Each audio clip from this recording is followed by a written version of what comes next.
Hello, everyone. Welcome to this episode of pwn.talk. Despite my fellow podcasting hosts' best efforts, I was not distracted during that intro and everything went perfectly. I am joined today by the great Zardis. You want to say your thing? Hello, hackers. Bang. All right, that's good. And Connor Kanak. Hello, everybody. Hello, everybody. Much more inclusive. That's why we like Connor. Exactly. So this is the 10th episode of pwn.talk, which is pretty impressive. They say you just want number go up, and so if we just keep making these, number go up. So I think that's pretty good. And today we have a really interesting topic that I think has a lot of room for discussion. And I'm calling it kind of like contributing to pwn college, but that's only like scratches the surface there. So to maybe start at the end and then work our way back, the pwn college dev team is envisioning creating is it contributions.md or contributing.md? What's the like? Contributing.md. Contributing.md. So a markdown file in the pwn college dojo that describes how we do how to contribute. And this seems like where does this idea come from? Is this like an idea that you just came up with, Connor? I think Jan was the bigger comer-upper of this idea. I think we've just been reflecting a lot on the dojo project and all the various aspects of it that I'm sure we'll get into in this episode. Cool. Okay, so as the major comer-upper, Jan, where did that idea come from? As the up-and-coming comer-upper, the idea actually has roots. Sorry to interrupt you for one moment, but can you talk into your microphone as if you're doing a podcast that you've done like a lot of times because you're very fading? Thank you. So the idea has roots going back actually pretty far. I was thinking about this on kind of while we were waiting to start the podcast. We have long tried to explore from a research perspective things that cybersecurity researchers don't often explore or don't often explore until later. I think a good example is, of course, me and you were involved in multiple iterations, and Connor actually, in multiple iterations of the ICTF, which is an educational capture the flag competition that famously tried to do different things all the time. And we've talked about this on other, maybe on another pwn.talk episodes, but definitely CTF Radio. CTF Radio, youtube.com/CTF Radio if you want to, or CTFRADI.OOO. Is that the domain name? Yeah, that's right. There we go. So the ICTF, and this is decades ago, was a really academic, research-heavy CTF, which means it constantly tried new things, and then it tried to understand, like, hey, did this improve CTF? Did it not? And in the process, it pissed a lot of people off because there was the capture the flag community that came in, and they just want to pwn things and get flags. They don't want to play a game. They don't want flags to be worth negative points. They just want to play a normal CTF. It's like one year, can we merge capture the flag, can we merge attack defense and Jeopardy? And now, much later, now you have these events that merge attack defense and Jeopardy. There was, what happens if the teams contribute the challenges? And this was very controversial at the time. And now so there's this duality of the research angle. Let's try to innovate in the space. And then the actual kind of service angle, which is like, hey, you want to run a CTF and people expect certain things from a CTF. pwn College has something very similar that has been happening for a while. pwn College started out as a way to, as a new novel way to educate people in cybersecurity. And already right from the beginning, there's these two hats, novel and educate, right? Because education, when you teach the same course semester after semester, you don't often actually change so many things. You change the first couple of times. You have this famous quote that the first time you teach a class, no one learns. The second time you learn, and the third time the students learn, right? That So was told to me when I was interviewing on the job market. I think that goes to I don't remember the person's name. They were a great host at the University of New Hampshire. So nice. There you go. Um, and so you evolve things, but what we set out to do was do something very, very new, and took us a couple of years to get it right. And we published that and in a couple of because papers. part of the other reason why that I think a lot of people don't understand, and maybe as a student, if you've taken a course and you realize, hey, wait, this like course has basically been the same for the last like 10 years, like a lot of times undergraduate curriculum doesn't change. Like compiler's course can roughly be the same for a long time. But B, it is so much work to create a course and to create the content, the lectures, the material, the notes that go with it, exams, assignments, like all that stuff is a lot of work. And it is a lot easier to take last year's work, maybe do slight tweaks to it, and then just deliver that. So there's like it's just like a fact that creating a class is super hard. Yeah, and we did that, and we innovated on it, and then we published these papers. And from the academic research side of things, of course, you ask, what's new, what's next, where else can we push this way of teaching, this platform. But now we're talking about novelty, academic, scientific discovery, et cetera, inventing better and better ways of educating. But this is actually at odds with, like, let's just educate, right? And like, to take it back to that quote, what we're trying to do is just repeat the cycle, but you don't want to repeat the cycle. Because if you go back to year one with something completely new, no one learns again. And year two, you're no longer. And so ideally, the ideal educator, like one of the reasons classes don't change radically is radical changes lead to this year one situation, right? So on one of our hats is we want to deliver a good educational experience, and we've already done innovation, and we have a platform that we can kind of propagate forward. And on the other hand, we want to keep inventing, keep evolving the platform, keep hey, maybe this particular piece of the pwn.college experience could be improved, and then student outcomes would improve by blah, blah, blah, blah, blah, blah. These two things conflict. So what we've had fairly often is some new feature that we create for some specific thing will trigger some worst case pathological behavior, and the dojo goes down. And so our research will have led in that case to a decrease in educational quality because the dojo's down while Connor's frantically trying to get things working in the middle of the night. And so See, for then we instance, say, our famous episode on the live from DEF CON episode about the that's right. 3 a.m. That's right. The 3 a.m. push. Yeah, that was me trying hey, it would be cool if we had more introspection into this specific part of the dojo operation, and then everything is broken. So then we say, okay, well, hey, all of this runaway scientific research starting to interfere with having an educational platform that works and people can rely on. Then we say, okay, all right. We have all these test cases, and every bit of code that goes into the dojo has to pass all the test cases, and then has to be thoroughly reviewed, et cetera, et cetera.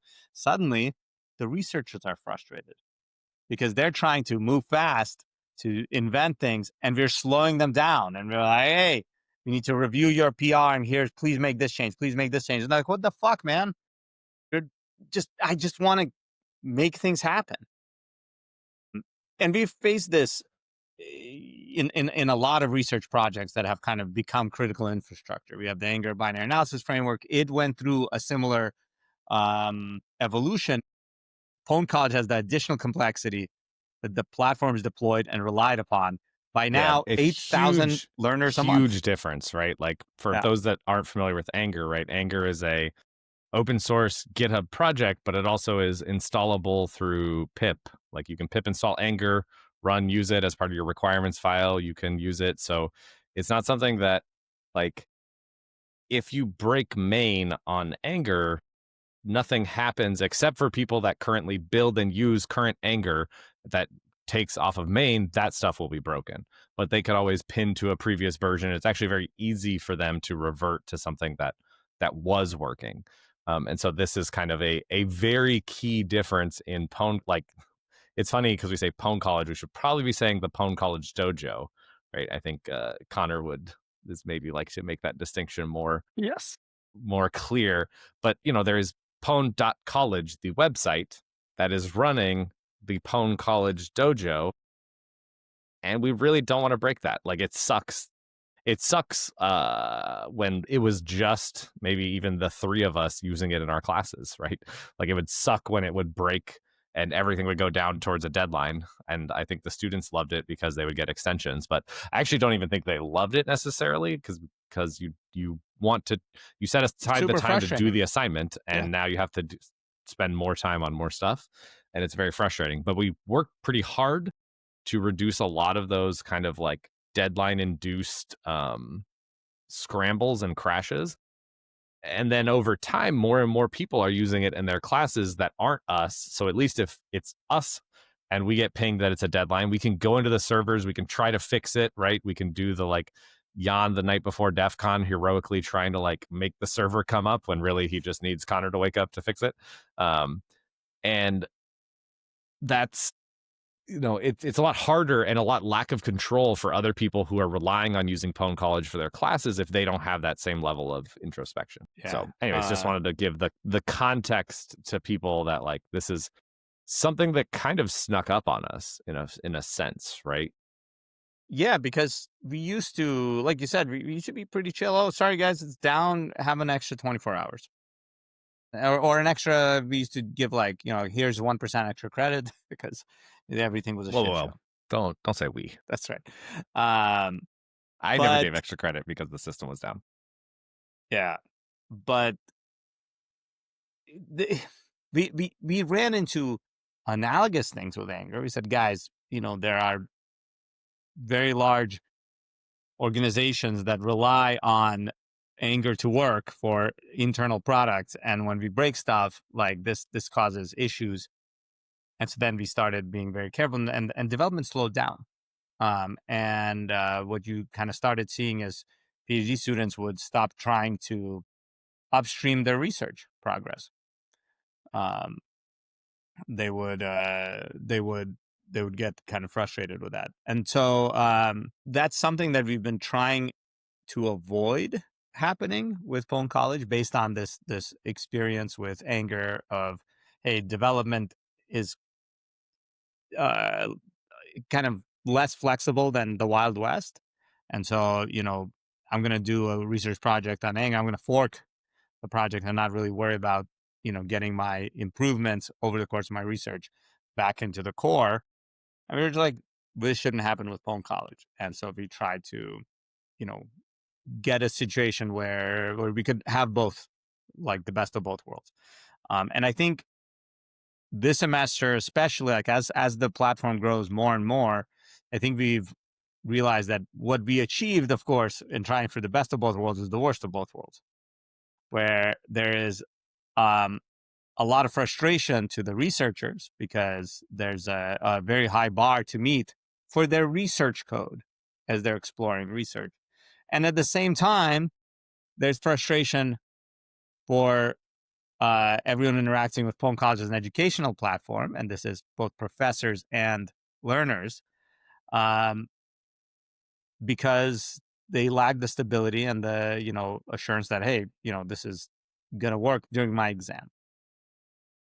So contributors and exam and also classes. That's the other thing is like people do use Pwn College for in-person labs, in-person class material, which is one of the things that part of the thing that I love about pwn College is the fact that like we built this platform that is so open and flexible that people can do things with it that we like. People can do educational and pedagogical things with it that we did not envision, and so when we hear that, we're like, oh wait, you're using this in class, like live? Like, whoa, that's wild. Like we don't even do that. But that's probably why it doesn't work as well, because we don't do that, right? If we did it, it would work well. Yeah, and you have an interesting sort of evolution there, and a lot of confusion too, because the scientists expect that the pwn College Dojo, since we use it as a research platform, is a great research platform, and the educators think since we use it as an education platform, it should be a great education platform. That confusion leads to frustration. And, that frustration builds up and it's not great for the project in any capacity. A nice way to kind of lightning rod frustration is bureaucracy. So we've realized what we really need is a philosophy document somewhere where, hey, this is what pwn College is. This is how you use it as an education platform. This is how you use it as a research platform, etc. And this philosophy document that we've been thinking about is contributions.md. Are you thinking of contributing to pwn College? Well, in what context? Is it, Oh, yeah, exactly. How? Like, what's your goal with this contribution? Exactly. And then based on your goal, here is how we recommend you proceed, right? So the contributions.md is going to say something along the lines of pwn College is, first and foremost, an education platform that must remain available and functional. And second, it is a research, like a foundation for educational research. So if you are interested in making improvements to pwn College education platform, this is the path forward, and that path forward kind of becomes a more careful version of what we do right now. Right now, we take PRs, we lightly review them because we don't want to spend too much time reviewing because it slows down science. We merge them in and we deal with issues. And this, of course, again, frustrates the educational availability. So the plan. And I think this actually, if I can pause for one moment to highlight a shout out to Red on YouTube, who said, "Best ever platform for binary and kernel exploitation, heart." This is, I think, even part of that is we want to be the best platform for cybersecurity education, for computer science education, and maybe for education, right? Like we want to take it further, and I think this is what we've realized is something that's preventing us and the platform from growing properly in both contexts, right? And this shout out to kernel exploitation is incredible because guess what? Up until even now, I think the kernel exploitation curriculum is super unstable because of changes in the dojo that we recently made that cause a large percentage of startup failures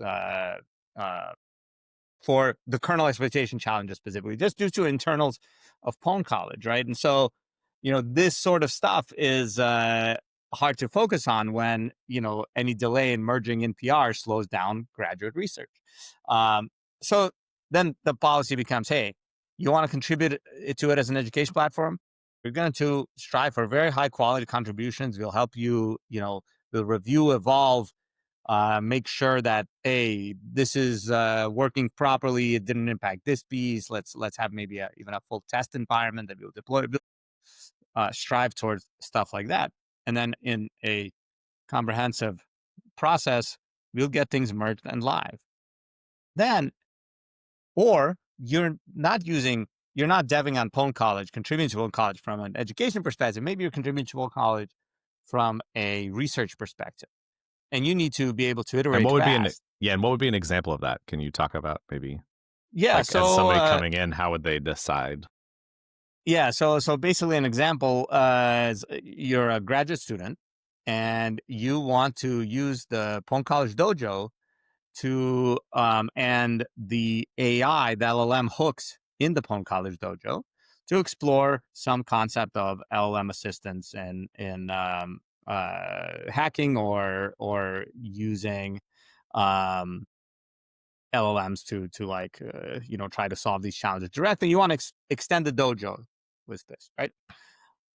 Hey, if you want to do that, you don't really need your stuff running on the core pwn.college instance. And if you do, then there's some sort of hybrid process that needs to happen. But if you don't, if you can grab the platform and like, hey, I want to make a change and see, how things work. I think a good example is we had can I talk about this project now? Did we get the results out from the conference we're submitted to? No, my Anyways, friend. we had a research project that used the dojo to enable an experimentation platform. It used the pwn.college dojo to build something up, some cool functionality, and then it had humans come in and interact with the functionality, and it measured the interaction. And in order to move fast and not be reliant on, hey, is this piece of code really up to whatever standards and so on, the author of this project forked the dojo, ran their own instance, and iterated on that. And it went perfectly. Now, some improvements that they might have made might not get upstreamed. And this happens all the time with Anger as a research And the tool. other way. Improvements to the dojo, stability things, That's fixes, probably didn't make it the other way. I'll also say I did this as well. Running Axac CTF, I forked pwn.college, ran my own instance because I needed to completely change the theme and how everything looked. And like, sure, I could have spent time creating a theming system within pwn.college, which I guess would go on top of the CTFD theming stuff that's already in there. So you have these crazy themes and stuff, but it's like, no, I can just, I can change the HTML. Like I know how to do that. That stuff's easy, right? And I knew enough about the platform to go in there. And so I changed a ton of the cosmetics of it, but I could do that because I didn't have to be able to integrate my stuff with the constantly changing pwn.college. I knew that stuff we wouldn't need to upstream. But at the same time, we were able to I made sure that I didn't touch the core and that the modules could move over. And then I figured out a really janky way and a hacky way to get the scoreboard kind of working, which eventually broke and I haven't fixed because it's hacky. And that's like maybe another thing that, I should go back and like add some proper hooks so that people can support that in the future. But yeah. I think the other thing sticking to that though is when you want these different features, sometimes the main instance doesn't really need those features. And so now you're introducing lots of complexity to make it so people can do different things. And that complexity has to continue to be supported. And so that's, I think, another trade-off. And the complexity of this has, performance, reliability, and security implications. And we have to be very careful about all three from the educational perspective. So, so basically, contributions.md, or the basic philosophy of the use and expansion of the dojo, needs to differentiate between these two things. And the recommendation going forward for people using pwn.college in kind of a research capacity, unless they need to do this on the live instances, let's fork it. Let's run a dedicated instance for your research project. You can iterate rapidly. And then later, let's see about upstreaming changes if necessary and educationally useful. I hope that this leads to kind of more stability and less code churn, because the other thing is all these features, they get added and then eventually they get removed because they've bit rotted, no one needs them anymore. Then the other feature, it is a challenge for the project in general. I think so. An example could be just a random research idea off the top of my head, but like, hey, we want to maybe experiment with, like, run human experiments using completely different sensei models or prompts or data that it's collecting or something like that, or figuring out a way to deal with a memory system, maybe. I don't know. Like, you could envision different changes to sensei that like, we could deploy them to the main instance and do A/B testing and this kind of stuff, which definitely does give you good data because it's real people using it. But also, we could run human subject, like bring people in to do pwn.college challenges, or pwn.college style challenges that gives us unique and insightful information about it, because we can more carefully track exactly what they're doing and how they're interacting with it. And then maybe the cool thing would be the results of that research, the good results and the good ideas can feed back into pwn.college, even if it's not directly the code. So even if the fork goes off and it kind of lives over here, like the good ideas can always be taken back in, which is kind of how like research and development works, like in the real world. Yeah. And I think a famous example is there was a paper that came out of the CyberGrant Challenge called AFL Fast. And it's an entire research paper, 14 pages, a whole lot of code to implement it, an enormous amount of analysis, and so on. And the results were awesome.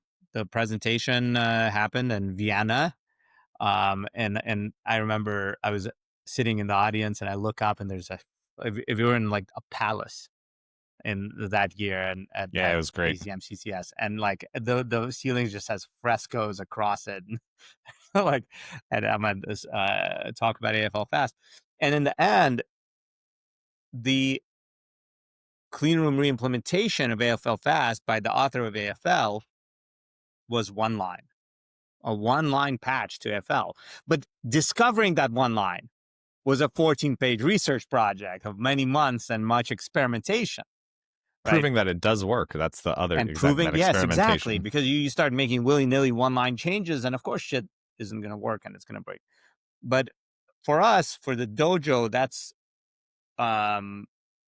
maybe a better model, right? We have the research project, the fork, that might do a lot of things, explore a lot of different options. Then there's a great comment from Amateur Hour from Twitch. Like, it's gonna be challenging because once the research project is complete, there's no incentive or impetus for the researcher to upstream anything. And it's even something that we've, that, like Jan said, has happened in anger, right? It happens, but it's all about striking that balance. Like while it's great if research results in code and systems and stuff that people can use, like pwn.college. I think pwn.college is an example. It's a system that's real that people use that came out of research. Like, at the same time, though, a lot of what research is about ideas, right? We, as academics, put ideas out there into the world, and we consider it a success if somebody takes our idea and implements it in a commercial system. That's something we can say, like, look, my idea changed things, right? It actually doesn't have to be, hey, they took my code and they're using my code internally, because they may or may not want to do that for whatever reason. So there's definitely something, like, it's definitely an inherent trade-off that there's no easy solution for, of where that line lies. But if it's a good enough idea, we can integrate it into, maybe like Connor said, like, we have a discussion, I don't know, as a community or as a like pwn.college development plan of like, okay, it looks like this research is really cool. Like, what needs to happen in the dojo for us to support this as a first-class citizen? And do we want to do that? Like, is that something that is aligned with what we want to do? And if it is, then we can figure out how to make that happen, make it easily, like, because we're thinking not just, hey, what's cool and what's useful and good, but also how do we maintain that? How do we make sure it works 5 years from now? What kind of load is this going to put on development? Like, is this going to make it 5 times harder for everyone else to develop on this? Like, that maybe is like, a thing to keep in mind. So anyways, those are the things that I think is worth thinking about. And one other way to conceptualize this is if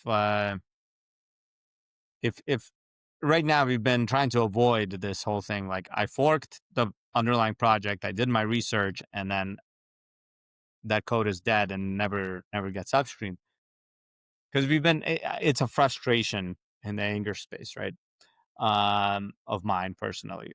But in trying to avoid it, we're making everyone work on the central instance, and now inducing all of this. If you try to do 4 research projects, or even not being you try to do 4 research projects, and 2 of them make it, but because of this added friction of having to get deployed in the main, two students give up and do other things, versus you do 4 research projects and only 2 get upstreamed.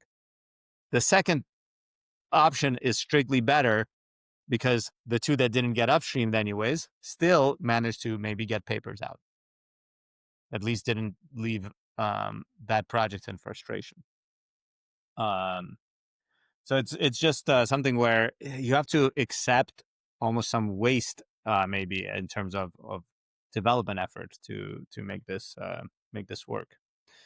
At least that's where our heads are at right now. Maybe we'll be back in a year saying, "Yep, that was a mistake. No one's upstreaming anything."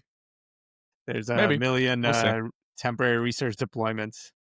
But it's also not us, right? If people, even if it's not the original researcher, but as long as like that research code is open source and the forks are open source, like the community could also get together to say, oh, we really like this feature. Let's figure out how to upstream it. And upstanding, blue belts and people who care about the Pwn College community can make that happen. Yeah, I think one other thing that comes to mind is if you're a researcher, one of the cool things about Pwn College is that there are all of these users that might be interested in testing out your ideas and benefiting from learning, and it flows both ways. One of the downsides of this fork model is that it implies like the researcher is running their own instance and there's no obvious thing pointing users at that, which is a tricky thing. So maybe we'll find a solution to that as well. Like, I mean, the Yeah, obvious I mean, solution is announcements in Discord, right? Like, oh, you can go over here. But can we do better than that?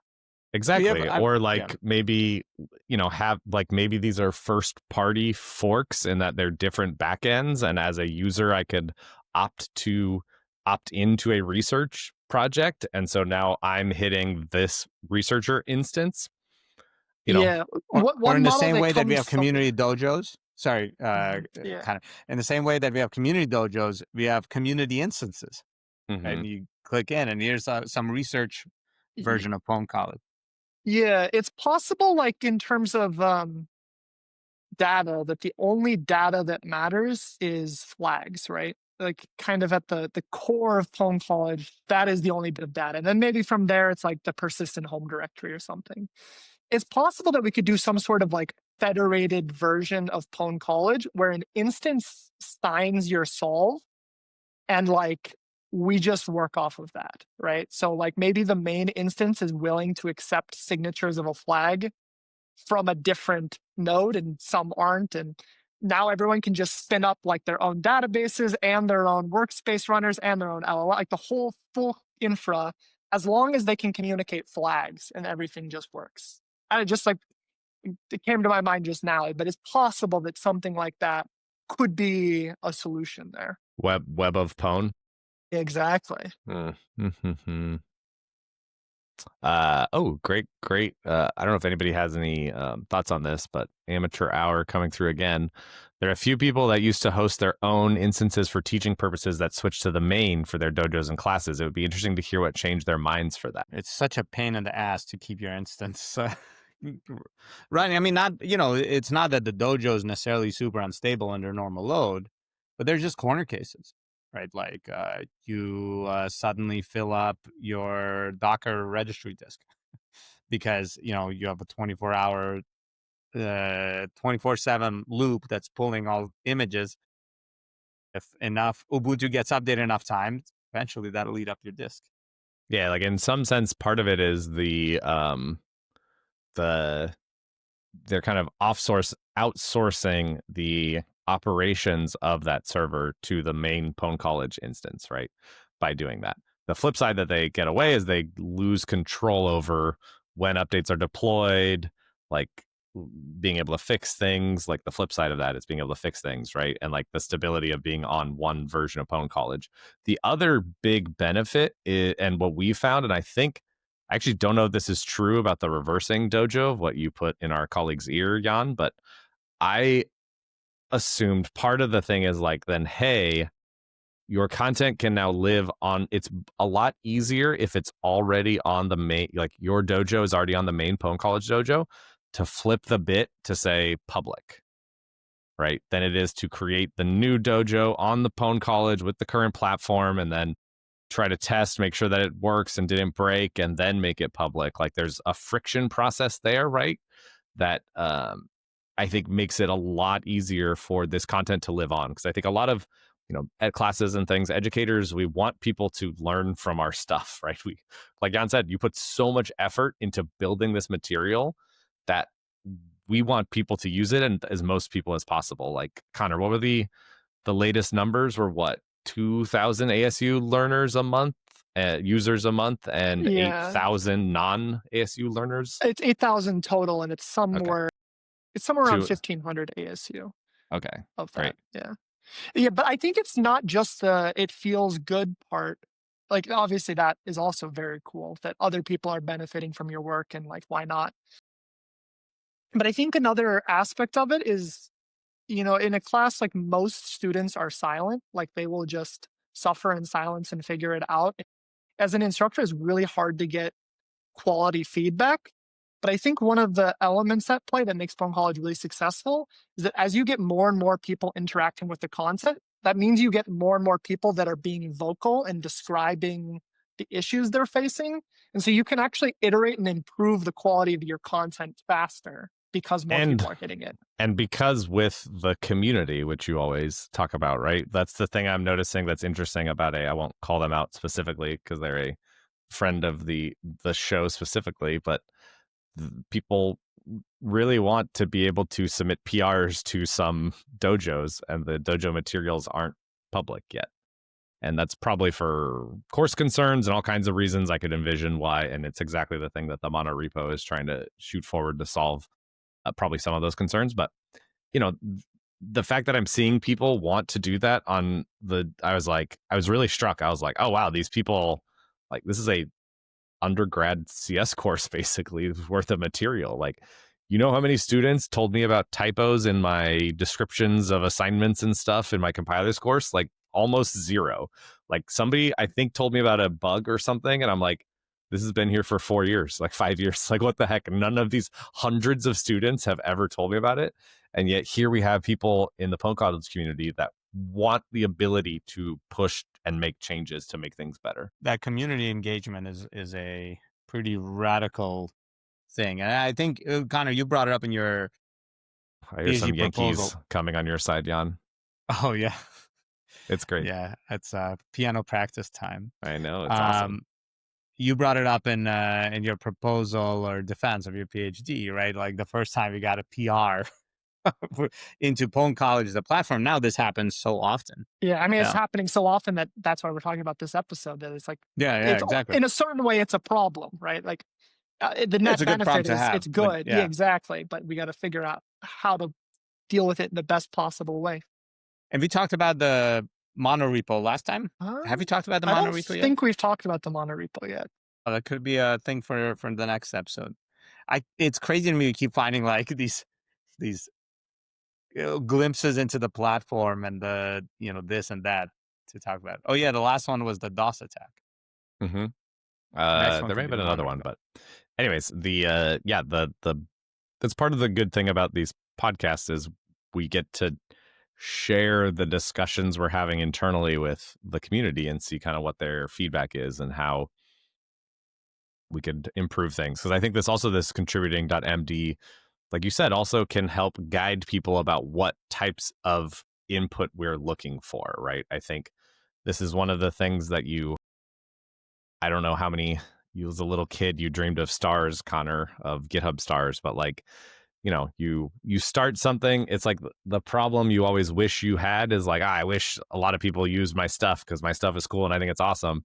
And then you're like at this level, you're like, oh, people are doing like a lot of PRs and like they're like a lot of big PRs, and it's like you don't want to just be the person that like says no, get stuffed. Like you also don't want to be the person that just like, what is it? The person that would like rewrite the PRs so their name came up basically in the contributions log and all that, right? Like you don't want to be a toxic maintainer, but at the same time, there's probably some stuff that just doesn't align with what we're doing, and so we probably won't. We'll just leave it to die, like ghost it in the PRs. Things that are just, you open up a PR and you're like, this is a lot to review. Like PRs that are like, here's a typo. Especially recently, we pushed these edit buttons everywhere, right? So if there's public material, you click edit, and voila, it opens the GitHub or create a PR interface with that file open. And it's like, and so after we deployed that, I would wake up to 20 PRs a day, which is insane. I've never had this much, activity. And they're all like little typo fixes, little rewording, and that's great. I have one PR sitting in my inbox and it's been sitting there for 2 weeks now. And it's like a full rewrite of a multi-paragraph description. And I was like, I don't have time to sit down and read the left side, read the right side. Like, what parts of this are good? What parts of this need work? Yeah. I think that's as we grow, and we'll get into the monorepo probably in another episode. But one of the answers to that is remove ourselves of bottlenecks, right? Have other community members with the ability to merge these sorts of things. Yes, or review even, please. Yeah. Yeah. Well, let's not stomp over all our future episodes. We'll save that for next time. Yeah. Exactly. Cool. All right. So we started late, but I think we're going to end on time. Any other things you want to talk about contributing? We'll push. I think the other thing is, of course, especially if you're a faculty member or an educator using pwn.college actively, or a CTF team or whatever, and you rely on pwn.college to be available, or you're a researcher and you rely on pwn.college to be a good research base. This thing isn't set in stone. Everything we do is basically best guesses. So, contributing that MD is open to contributions as well. Exactly. I think that's a great way of, and we also want to know about it. Like, if you're using this stuff in class, please tell us, because we want to know who's using this stuff. Cool. All right. Well, thanks everyone for listening to us. This was an episode of Pwn Talk. I guess I never actually figured out an outro for this. So let's see. Can I come up with one right away? This is the Pwn College team, and we want you to hack good. We can workshop that. That's good.